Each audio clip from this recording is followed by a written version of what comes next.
네, 안녕하세요. 7월 10일 모닝 미팅 시작하겠습니다. 오늘 글로벌 X 차이나 전기차 EV ETF 관련해서 간단하게 설명드리겠습니다.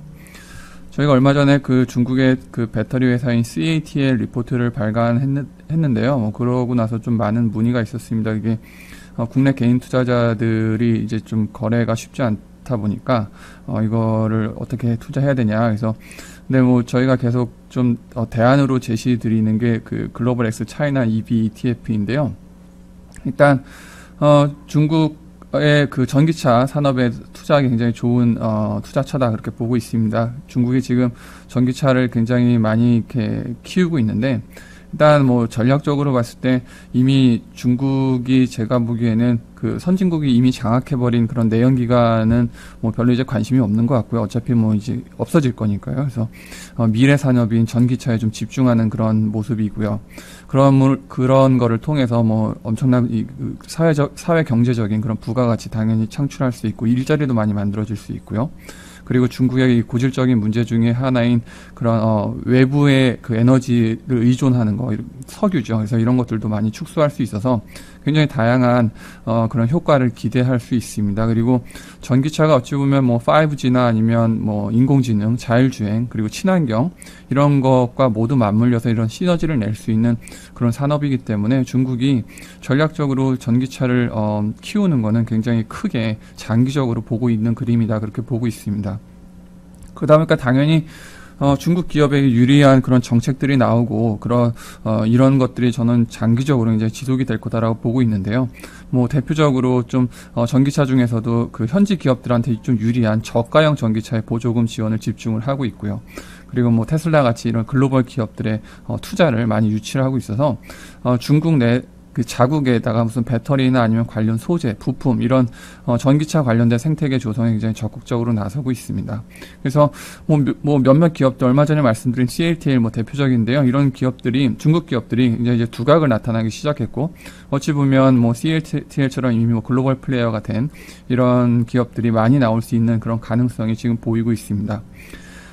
저희가 그 전기차가 중국 신차 판매 지금 작년 3% 정도에 그쳤는데 2035년까지는 거의 아무튼 크게 많이 늘어날 것으로 거의 한 80% 그 정도까지 늘어날 것으로 예상을 하고 있는데요. 지금 성장의 초입이고요. 성장 매력이 굉장히 높다라는 거 굉장히 긍정적입니다. 그렇지만 투자의 관점에서 봤을 때 그에 상응하는 위험도 존재할 수밖에 없는데 그렇기 때문에 어찌 보면 개별 종목에 대해서 투자하는 것보다는 글로벌 X 차이나 EV ETF를 통해서 한 15개 정도 되는 그런 핵심 기업들에게 분산 투자하는 것을 추천을 드리고요. 특히 우리나라에 있는 개인 투자자 입장에서는 이게 홍콩에 상장되어 있기 때문에 중국의 전기차 산업에 분산 투자할 수 있는 굉장히 좋은 그런 툴이다 그렇게 보고 있습니다. 자세한 내용은 리포트 참고해 주시기 바랍니다. 감사합니다.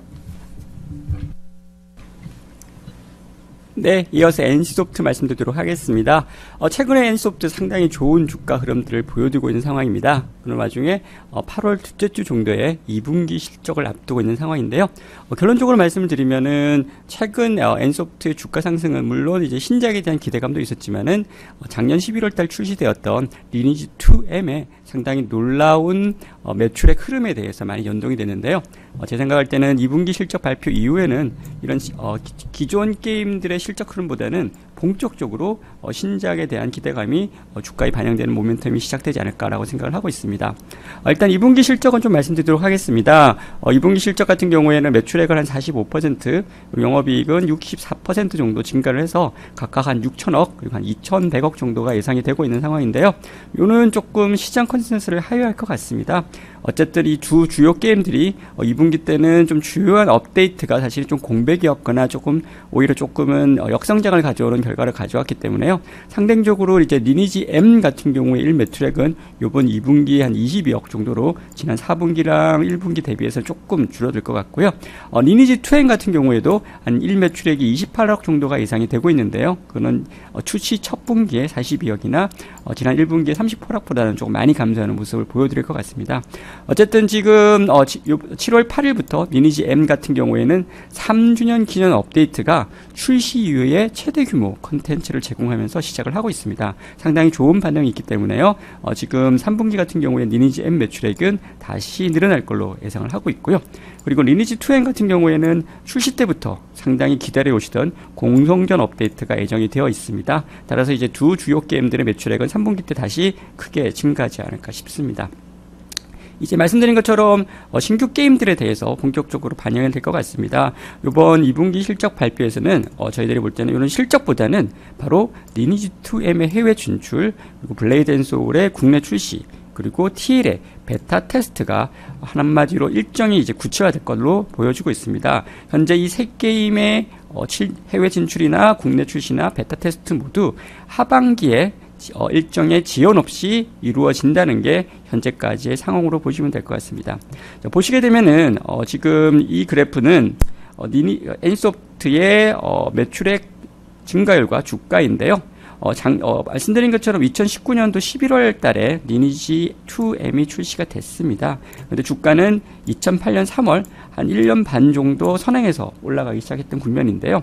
말씀드린 것처럼 올해 같은 경우에는 3개 정도의 큰 신작 모멘텀이 하반기에 대기를 하고 있고요. 당연히 그에 따르는 주가 흐름은 계속 이어질 것이다 라고 보시면 될 것 같고요. 뿐만 아니라 내년에도 상당히 NC소프트는 많은 일정들이 있다는 점을 참고하셔서 투자를 하시는 게 어떤가 싶습니다. 네, 저희들은 목표 주가를 좀 상향을 했습니다. 이제 작년에 리니지 M이 출시됐던 모멘텀만큼 신작에 대한 기대감이 주가에 반영될 것이다 라는 가정으로 해서 목표 주가를 기존 115만에서 131만으로 상향을 했는데요. 그래프를 가지고 좀 설명을 드리도록 하겠습니다. 자, 보여드리면 NC소프트 같은 경우에 말씀드린 것처럼 신작의 기대감이 사전적으로 주가에 반영되는 모습을 보여드렸는데요. 2019년도 같은 경우에는 리니지 2M이 출시가 되면서 NC소프트 PER은 한 33.8배까지 올랐습니다. 현재 지금 NC소프트 같은 경우에는 24배 정도의 PER을 기록하고 있으니까요. 저희들이 생각할 때는 작년 수준만큼 이제 신작이 가시화되면 주가는 올라갈 수 있다. 라는 게 저희들의 의견입니다. 또 하나 주목하셔야 될 게 이제 글로벌 게임주의 랠리입니다. 자, 보여드리고 있는 것처럼 NC소프트는 나스닥에 있는 액티비전 블리자드 그리고 EA, 테이크2 같은 나스닥 상장 게임 주식과 상당히 비슷한 주가 흐름, 즉 글로벌 게임주 랠리에 동참하는 모습을 들고 있고요. 특히 이제 액티비전 블리자드 같은 경우와 상당히 유사한 주가 흐름을 보여왔었습니다.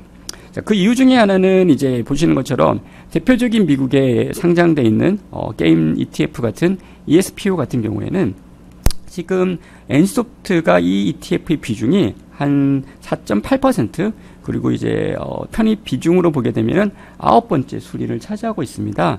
이게 6월달 초만 하더라도 13번째 정도의 편입 비중과 그리고 한 4.2% 정도의 편입 비중이 있다는 걸 친다면은 점점 더 정당히 이제 NC소프트에 대한 글로벌 투자자들의 관심은 높아지는 상황이 아닌가라고 간접적으로 저희들은 판단할 수 있을 것 같습니다.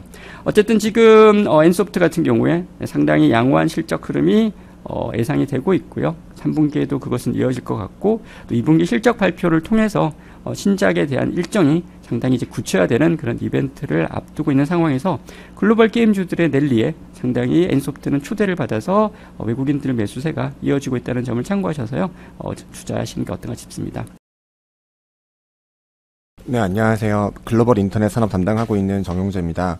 오늘 말씀드릴 거는 음식 배달 플랫폼이고요. 제목에서 보시는 것처럼 최근에 진행되고 있는 경쟁 완화랑 그리고 배달 대행 수요에 대한 수혜를 받을 수가 있다라고 보고 있습니다. 지금 커버리지 기업은 총 5개고요. 추천을 드리고 있는 거는 미국 시장에서 우버를 말씀을 드리고요. 중국 시장에서는 다다 넥서스라는 최근에 상장한 기업을 추천드리고 있습니다. 그리고 그 이외의 시장에서는 유럽의 독일에 있는 딜리버리 히어로를 추천하고 있습니다. 투자 포인트는 총 3개고요. 첫 번째 투자 포인트는 플랫폼 간의 경쟁이 완화될 걸로 보고 있습니다. 그동안 이제 글로벌 음식 배달 플랫폼 간의 경쟁이 지속되는 부분이 있었는데 이러한 기조가 완화될 걸로 보고 있고요. 그동안은 시장 성점을 위해서 마케팅이 가파르게 진행이 됐습니다. 그런데 최근에는 소프트뱅크나 오른쪽에 보시는 것처럼 네스퍼스 같은 대형 투자 기업들이 각각의 플랫폼들의 합종연행을 진행을 하고 있고요. 그렇게 되면서 경쟁의 필요성이 낮아지고 있다라고 보시면 될 것 같습니다. 최근에 진행된 딜리버리 히어로의 우한 형제들 인수나 아니면 유럽의 저스티 테이커웨이의 그룹업 인수 같은 것들이 여기에 해당이 되고 있고요. 또 하나는 개별 국가 내에서도 지금 다양한 기업들이 존재하고 있지만 앞으로는 1개, 2개 정도의 기업으로 점유율이 집중이 될 걸로 보고 있고요. 또 하나는 이성적 경쟁 체제로 진입할 거라고 보고 있습니다. 그래서 이런 것들이 결국 수익성 개선에 기여할 수 있다라고 보고 있습니다. 두 번째는 배달 대행 수요 증가고요. 코로나 이후에 가장 성장하고 있는 시장이 온라인 음식료품 시장입니다. 근데 온라인 음식료품 시장의 수요를 충족시키기 위해서는 배달 공급이 필요한데 배달 공급을 위해서 결국 이 배달 대행 사업이 확대가 될 수밖에 없다라고 보고 있습니다. 그리고 기존의 전자상거래 플랫폼들도 추가적인 매출 성장을 위해서는 음식료품이나 아니면 사람들의 반복 구매를 확대시켜야 되는데 이런 것들을 하기 위해서는 결국 배송이 필요하고요. 이 배송을 하기 위한 방법 중에 가장 중요한 부분이 결국 배달 대행 서비스라 보고 있습니다. 최근에 미국 같은 경우에도 원래 이런 것들을 안 하던 미국 시장이었는데 도어대시라는 비상장 업체나 아니면 우버 같은 기업들이 기존에 있는 마트나 편의점들과 파트너십을 맺어서 배달을 하고 있고요. 중국은 더 많은 수준의 성장률을 보여주고 있습니다. 지금 올해 같은 경우 배달 시장 성장률이 더 올라갈 수 있다고 보고 있고요. 이런 것들이 결국 음식 배달 플랫폼에 대한 수요 증가로 이어질 수가 있다고 보고 있습니다. 세 번째는 결국 코로나 때문인데요. 코로나로 인해서 이번에 가장 크게 변화하는 시장 중에 하나가 바로 음식 배달 시장입니다. 왼쪽에 있는 그림이 우버이츠나 그럽허브, 메이트한 디엠핑, 딜리버리 히어로 같은 글로벌 음식 배달 플랫폼의 성장률인데요.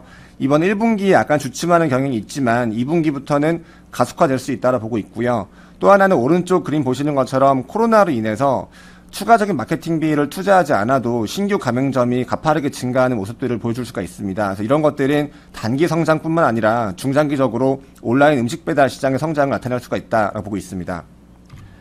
그래서 미국 시장에서 가장 좋게 보고 있는 거는 우버고요. 우버는 물론 차량 공유를 하고 있기 때문에 약간 부담스러울 수도 있습니다. 왜냐하면 차량 공유가 아직까지도 5월 기준 봤을 때 전년 동기 대비 70% 하락 중이기 때문에 회복하는 방향성에 대해서는 긍정도 있지만 속도에 문제가 있고요. 다만 음식 배달 사업 같은 경우에는 이번 4월달 기준 봤을 때도 거의 80% 이상, 그리고 5월달 기준으로는 2배 이상 성장하고 있기 때문에요.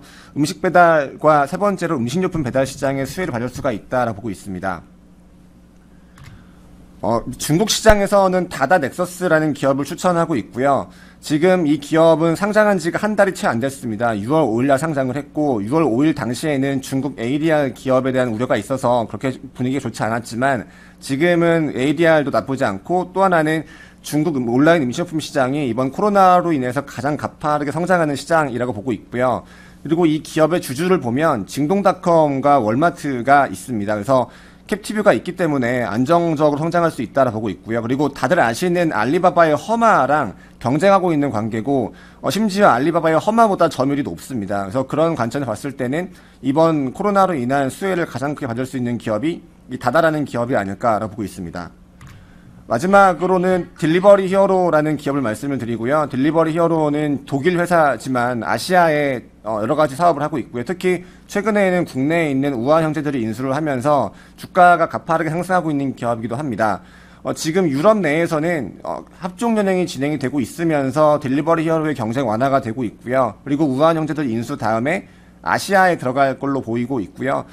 최근에 이제 올해 하반기 중에 우한 형제들 인수가 끝날 것 같은데 인수를 가정해서 말씀을 드리면 이제 올해 PSR이 6배 정도에서 거래가 되고 있습니다. 지금 전반적으로 다른 기업들의 PSR이 9배 이상으로 거래되고 있고 특히 코로나로 인해서 리레이팅이 진행이 되고 있기 때문에 매력적인 수준이다라고 보고 있습니다.